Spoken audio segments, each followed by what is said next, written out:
Hello friends, the last mission के part 6 में आपका स्वागत है। तो ऑर्न देखती है कि उसके ऑफिस में कॉन्ग आया था और वो फाक की डायरी चुराकर भाग रहा है। ऑर्न उसके साथ फाइट करने लगती है। चोंग भी उसकी आवाज सुनकर वहां आ जाता है। वो भी कॉन्ग से फाइट करता है। कॉन्ग वहां से भागने की कोशिश करता है और वो चोंग और ऑर्न दोनों को घायल कर देता है। चोंग देखता है कि ऑर्न के सिर से खून बह रहा है। वो तुरंत उसका इलाज करवाने के लिए परेशान होता है और उसी चक्कर में एक डिलीवरी मैन की बाइक ले लेता है और उस पे ऑर्न को बिठाकर हॉस्पिटल ले जाता है। तो वो जल्दी से हॉस्पिटल पहुंचता है।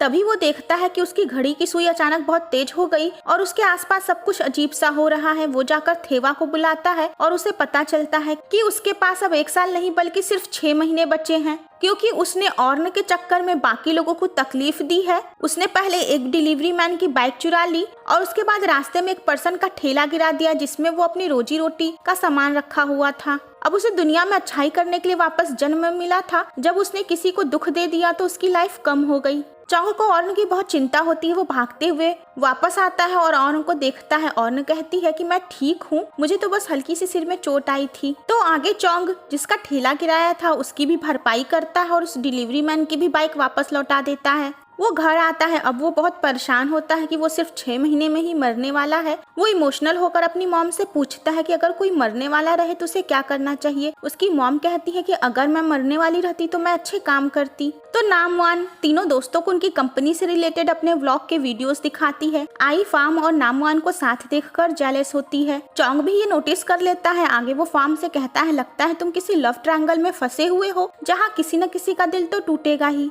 तभी अचानक एक बार फिर से फार्म का सिर दर्द करने लगता है। आई और चोंग को उसकी चिंता होती है, लेकिन फार्म उन्हें अपना सच नहीं बताता है कि उसे बीमारी हो गई है।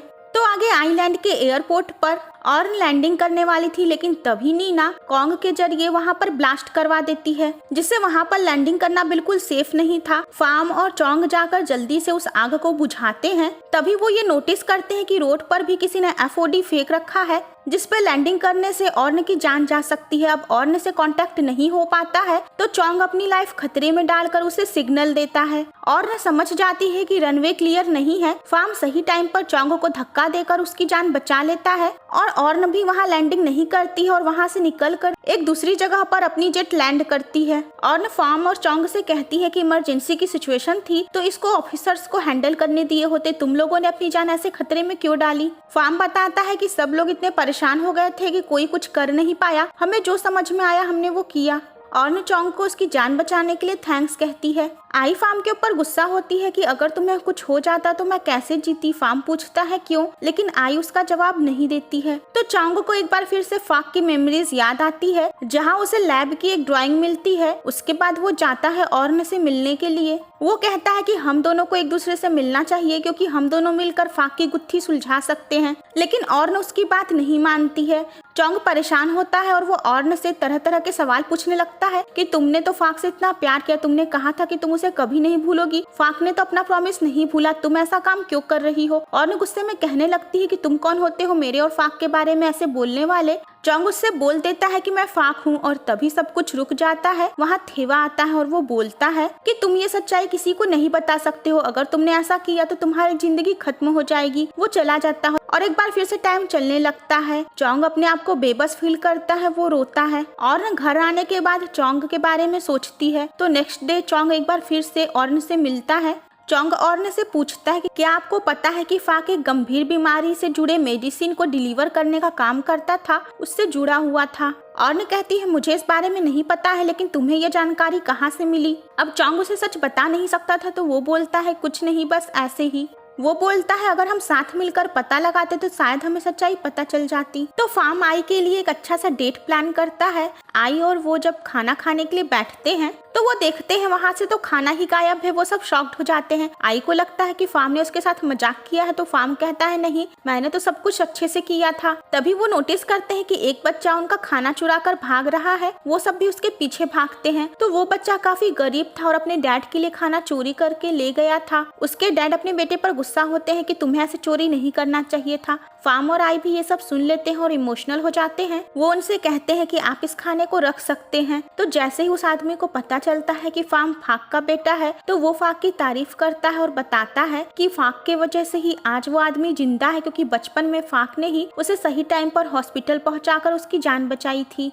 आगे एयरपोर्ट पर आग लगाने के आरोप में अंकल सुन को पुलिस अरेस्ट कर लेती है। सभी उनके लिए परेशान होते हैं कि उनको क्यों अरेस्ट किया गया है। पुलिस एविडेंस में दिखाती है कि अंकल सुन के खिलाफ उन्हें एक वीडियो फुटेज मिला है जिसके हिसाब से अंकल सुन ने ही 2 आदमियों को पैसे दिए थे ये सब करने के लिए, बट एक्चुअली में वो आदमी अंकल सुन नहीं थे, बस उनके तरह ही वो आदमी गेटअप किया था और ये सब नीना की चाल थी। तो गाँव वाले अपने लीडर के अरेस्ट को लेकर काफी ज्यादा चिंतित थे। फार्म और नामवान अंकल सुन से मिलने के लिए जेल जाते हैं। फार्म बताता है कि मॉम आपके लिए लॉयर का इंतजाम कर रही हैं। तो मौका मिलते ही नामवान गांव वालों और अंकल सुन को ये कहकर भड़का देती है कि क्या आपको पता है कि आपके खिलाफ केस किसने किया था और ऑर्न ने आपकी अभी तक बेल क्यों नहीं करवाई। उधर चोंग को एक बार फिर से फाक की मेमोरीज याद आती है और इस बार उसे सब कुछ याद आ जाता है कि फाक एक गुफा में मरा था। वहां मरते समय फाक ऑर्न के लिए खरीदी हुई रिंग लेकर दुखी हो रहा था कि मैं तुमसे ये कह नहीं पाया कि मैं तुमसे कितना प्यार करता हूँ। मैंने हमारी शादी के लिए इतनी अच्छी प्लानिंग की थी लेकिन ये सपना अधूरा रह गया। तो सब कुछ याद आ जाने के बाद चोंग जाता है ऑर्न के पास और वो उससे बताता है कि फाक अब जिंदा नहीं है। ये सुनकर ऑर्न शॉक्ड हो जाती है और कहती है कि तुम ऐसा कैसे कह सकते हो, फाक जिंदा है। चोंग कहता है फाक मर चुका है और मैं भी मर रहा हूँ। ऑर्न उसकी बातों को सुनकर कंफ्यूज्ड होती है। तभी फार्म अपनी मॉम को आवाज देकर बाहर निकलता है और चोंग उसके आने के पहले ही चला जाता है। तो नामवान के भड़काने के बाद भड़के हुए गांव वाले ऑर्न के ऊपर नाराज होते हैं कि तुम अंकल सुन का बेल क्यों नहीं करवा रही हो। वो सब जबरदस्ती एयरपोर्ट बंद करवा देते हैं। उधर आई अपने मॉम से मिलने जाती है। तभी वो अपनी मॉम को कॉल पर बात करते हुए सुन लेती है कि इन सब के पीछे उसके मॉम का हाथ है। वो अपने दोस्तों से मिलती है और वो सब छुपकर एयरपोर्ट पर नजर रखते हैं जहाँ गाँव वाले एयरपोर्ट के स्टाफ को होस्टेज बना रहे थे। आई बताती है कि उसके मॉम के आदमी भी गांव वालों के भेष में ये सब कर रहे हैं। तभी कुछ आदमी उनके ऊपर अटैक कर देते हैं। चोंग उनसे फाइट करता है। फार्म और आई वहां से भागते हैं लेकिन तभी फार्म को फिर से दर्द होने लगता है और इस वजह से फार्म और आई दोनों पकड़े जाते हैं। फार्म को नामवान बताती है कि गाँव वालों को ऐसा लग रहा है कि अंकल सुन को जानबूझकर उसकी मॉम ने अरेस्ट करवाया है। तभी फार्म की तबीयत अचानक फिर से बिगड़ने लगती है। आई और नामवान दोनों परेशान होती हैं और उन आदमियों से कहती हैं कि प्लीज फार्म को यहाँ से जाने दे, लेकिन वो आदमी तैयार नहीं होते हैं। तो वो कहती हैं कम से कम फार्म को पेन किलर्स तो दे दो। जिसके बाद वो आदमी फार्म को नर्सिंग रूम में ले जाते हैं। आई फार्म को दवा देती है और उसके बाद उनसे रिक्वेस्ट करती है कि हमको जाने दो। अब चूंकि ये सब नीना का प्लान था तो वो अपनी बेटी को वहाँ रखेगी नहीं। वो सब आई को जबरदस्ती वहाँ से निकाल कर एक दूसरी जगह बंद कर देते हैं, लेकिन आई को फार्म की चिंता थी इसलिए वो चालाकी से वहाँ से भाग निकलती है। इधर ऑर्न भी एयरपोर्ट पर चुपके से नजर रखती है। तभी वहाँ पर चोंग को देखती है। वो चोंग से कहती है कि तुम इस मामले में मत पड़ो, लेकिन चोंग उसका साथ देना चाहता है। ऑर्न वहाँ से अपनी प्लेन निकालकर दूसरे जगह पहुँचाना चाहती है, लेकिन तभी वहाँ पर आदमी उनको देख लेते हैं और वो सब उसके ऊपर अटैक कर देते हैं। चोंग सही टाइम पर आकर ऑर्न की हेल्प करता है और उन गुंडों से लड़ाई करता है। वो ऑर्न को ठीक देखकर उसे हक कर लेता है और बोलता है कि मैं तुम्हारे साथ हूँ। तो वो दोनों उस प्लेन को वहाँ से निकालना चाहते हैं। तभी चोंग वहाँ पर आई को देखता है जो गुंडों से बचकर भागकर वापस आई थी। वो आई को भी गुंडों से बचाता है। आई उसे बताती है कि फार्म की हालत ठीक नहीं है, उसे कैद से छुड़ाकर तुरंत हॉस्पिटल पहुँचाना होगा। वो सब फार्म को लेने के लिए जब नर्सिंग रूम में जाते हैं तो देखते हैं वहाँ फार्म नहीं है। उसके बाद वो उस जगह जाते हैं जहाँ पहले सभी कैद थे। नामवान बताती है कि यहाँ तो फार्म नहीं है। वो सब वहाँ फंसे लोगों को पीछे की तरफ से निकालते हैं, लेकिन तभी गांव वाले वहाँ आ जाते हैं और वो फार्म को भी उनके साथ बंद कर देते हैं। तो फ्रेंड्स, इसका नेक्स्ट पार्ट देखना मत भूलिएगा।